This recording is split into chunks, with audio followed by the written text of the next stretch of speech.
মাননীয় প্রতিরক্ষা মন্ত্রণালয়ের দৃষ্টি আকর্ষণ করে আমার নোটিশটির উত্থাপনীয় বিষয় হচ্ছে দেশীয় প্রযুক্তি প্রতিষ্ঠান ধূমকেতু এক্স এর সম্পূর্ণ নিজস্ব প্রযুক্তিতে তৈরি স্পেস রকেট বিদ্রোহী উৎক্ষেপণ প্রসঙ্গে।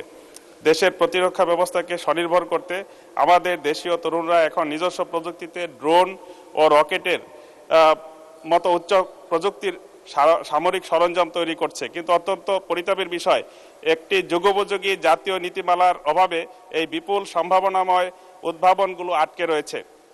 বিভাগীয় শহর ময়মনসিংহে একটি দেশীয় R&D প্রতিষ্ঠান ধূমকেতু এক্স সম্পূর্ণ নিজস্ব প্রযুক্তি ও মেধায় স্পেস রকেট বিদ্রোহী ডেভেলপ করেছে, পাশাপাশি ডিফেন্স সিস্টেম নিয়েও তারা কাজ করছে।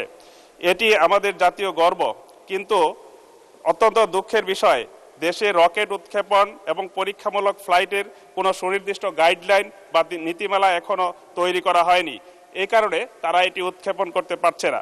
আমাদের দেশীয় উদ্ভাবকদের তৈরি প্রযুক্তির সঠিক মূল্যায়ন এবং রকেট উৎক্ষেপণ নিয়ন্ত্রণ তদারকি করার কার্যকর নীতিমালা প্রণয়ন করা বিশেষ প্রয়োজন এবং দেশের প্রতিরক্ষা ব্যবস্থাকে স্বনির্ভর করতে বেসরকারি খাতের এই উদ্ভাবনকে জাতীয় প্রতিরক্ষা ব্যবস্থায় যুক্ত করার মহা পরিকল্পনা গ্রহণ করা সরকারের জন্য বিশেষ জরুরি